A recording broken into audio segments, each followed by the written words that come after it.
আপনাদের পঞ্চগড়ের সন্তান, আমার রক্তের সঙ্গে মিশে আছে পঞ্চগড়। সেক্ষেত্রে আমি আমার চিন্তা, চেতনায়, ভাবনা, কল্পনায়, প্রত্যাশায় সবই আগামী দিনের বাংলাদেশের ইতিহাসের একটি শ্রেষ্ঠ জেলা হিসেবে মানচিত্র জুড়ে যেন অবস্থান থাকে,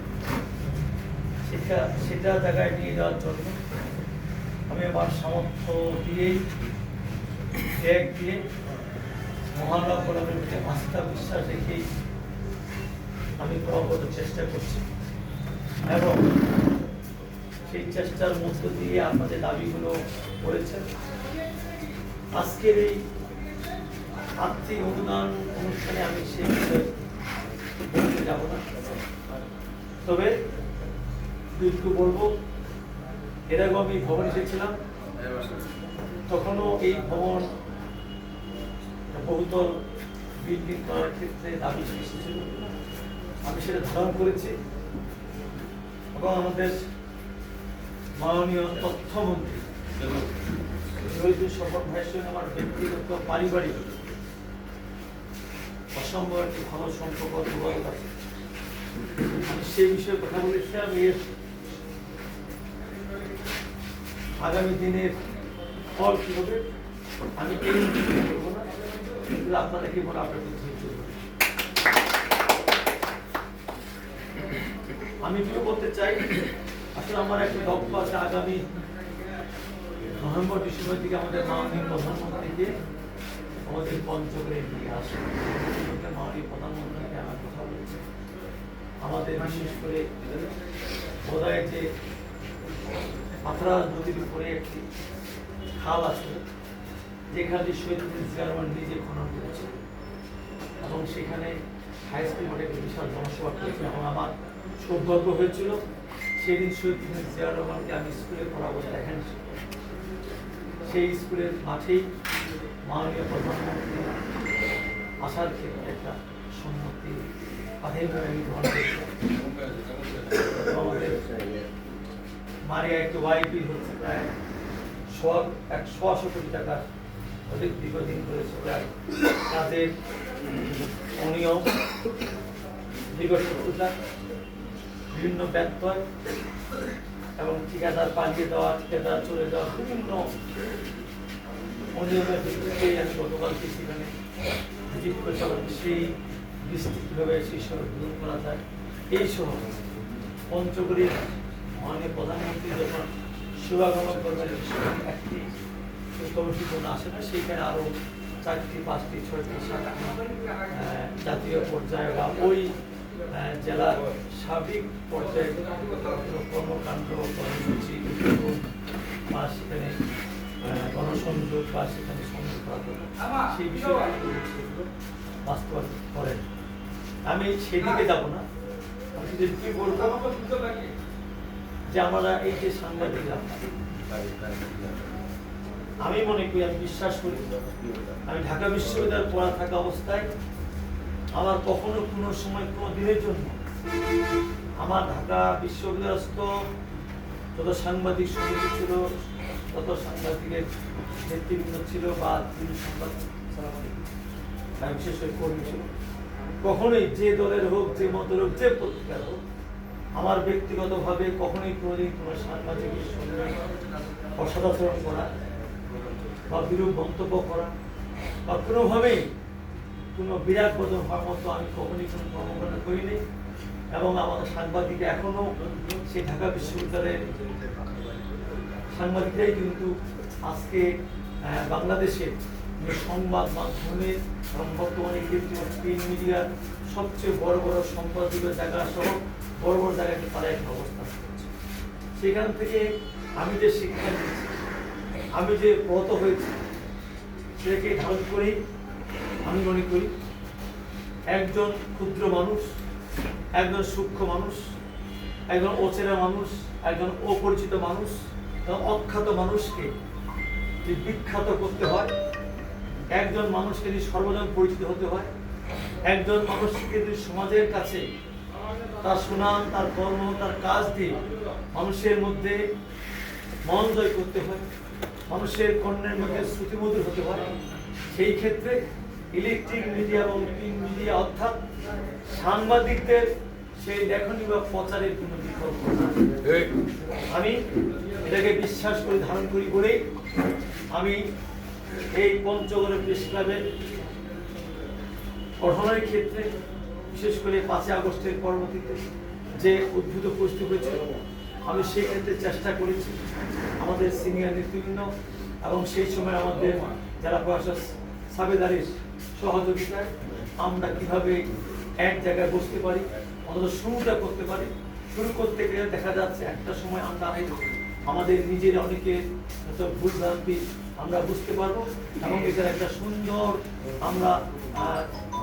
চলমান রাস্তায় ধাবিত হব, যার মধ্য দিয়ে আমাদের পঞ্চগড়ের প্রেস ক্লাব একটি ইতিহাস হয়ে থাকে। আমি আশা করব সেটাই হয়তো আমরা এখন পদার্পণ করেছি। আমি সেই ক্ষেত্রে বলতে চাই যে এই যে সাংবাদিকতা, আমি আপনাদের কাছে সেইভাবে আমি আপনাদের পঞ্চগড়ের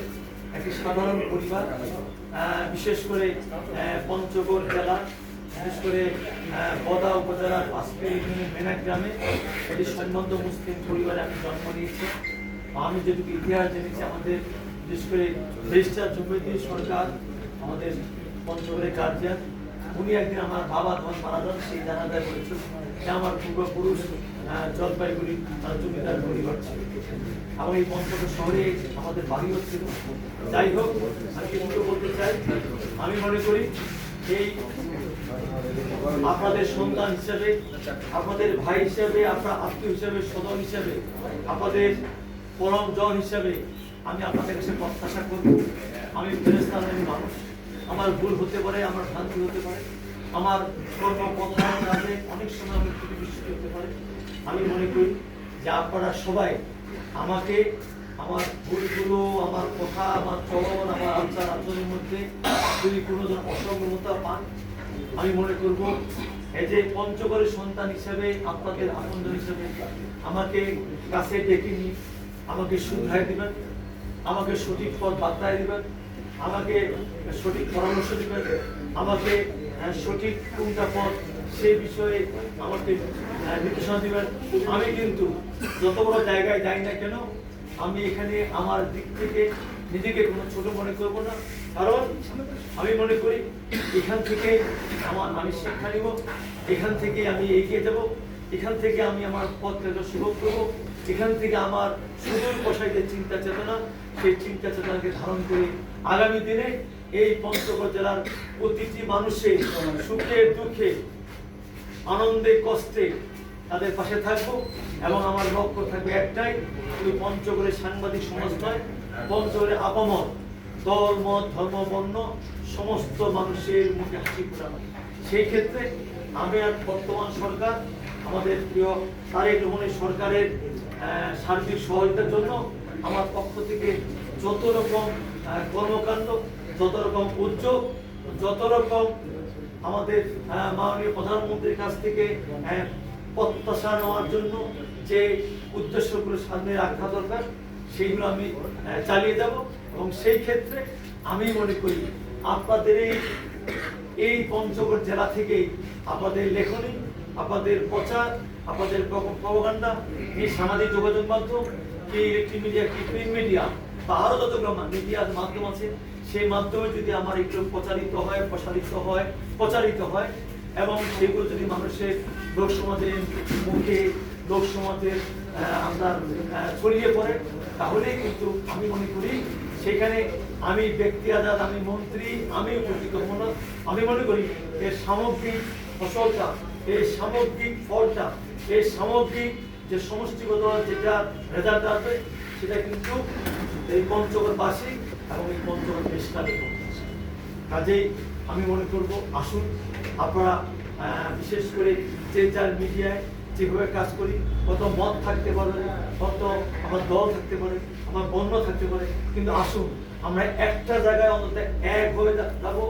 এক পায়ে দাঁড়াবো, এক মুখে কথা বলবো, সেটা হচ্ছে আমাদের পঞ্চগড়ের উন্নয়ন। পঞ্চগড়কে এগিয়ে নিয়ে যাওয়া। আমি আশা করব এই ক্ষেত্রে যদি আপনারা সবাই ঐক্য থাকে এবং এইভাবে যদি আপনারা কাজ করতে পারেন, আমি আমার এই ছোট জায়গা থেকে বলতে চাই, আমিও কিন্তু তাহলে আমার মন্ত্রণালয় থেকে বা আমি আমার বিশেষ করে মাননীয় প্রধানমন্ত্রীর কাছ থেকে আরো বেশি কিছু আমাদের পঞ্চগড়ের প্রেস ক্লাবের এই ভবন শুধু নয়, আরো পঞ্চগড়ের অনেকগুলো বিষয়, বিশেষ করে পঞ্চগড়ের অডিটোরিয়াম বলি, পঞ্চগড়ের বাইপাস বলি, পঞ্চগড়ের টাওয়ার বলি, আরো অনেক কিছু বিষয়গুলো অত্যন্ত গুরুত্বপূর্ণ।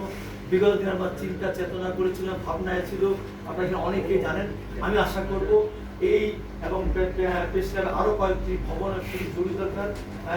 বিশেষ করে সেই ক্ষেত্রে আমি মনে করব আপনাদের লেখনী, আপনাদের সহযোগিতার মাধ্যমে আমার বিশ্বাস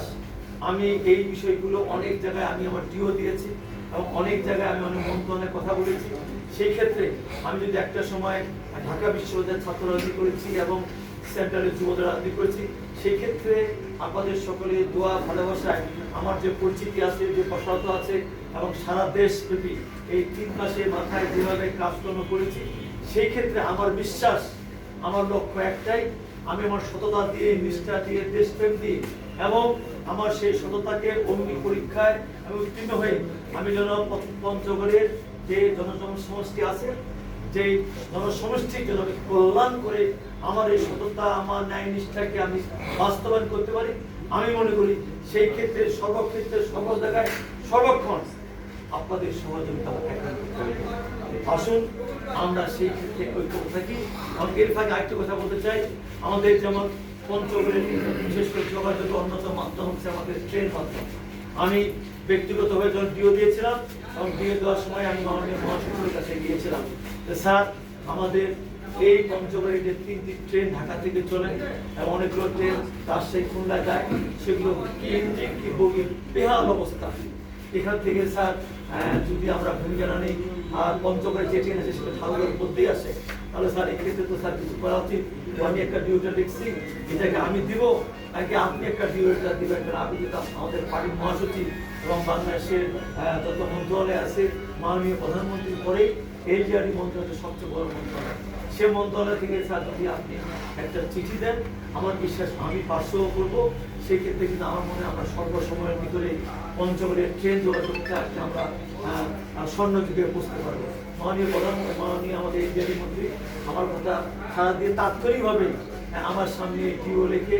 সেই ডিওটা আমি নিজে গিয়ে আমাদের যোগাযোগ মন্ত্রণালয়ে পৌঁছে দিয়েছিলাম এবং আশা করি বিশেষ করে আমাদের যে সামনে বাজেট এই জুন মাসে, এই বাজেটের পরে কিন্তু অনেকগুলো অনুদান, অনেকগুলো সরকারি ফান্ড আমাদের বিভিন্ন মন্ত্রণালয়ে আসবে, যার মধ্য দিয়ে কিন্তু আমরা আগামী বছর অনেক জেলাকে, অনেক প্রতিষ্ঠানকে আলোকিত করতে পারবো সেই অবকাঠামো তৈরি করে। আমার বিশ্বাস সেই ক্ষেত্রে আমাদের পঞ্চগড় জেলা অবশ্যই অগ্রাধিকার থাকবে। কাজে সেই ক্ষেত্রে আমি শুধু এটুকু অনুরোধ করতে চাই, আমার এই ক্ষুদ্র সামর্থ্য দিয়ে আমি আজকে আমাদের সাংবাদিক ভাইদের পাশে দাঁড়াতে যে দায়িত্ব, সাংবাদিক ভাই আছেন।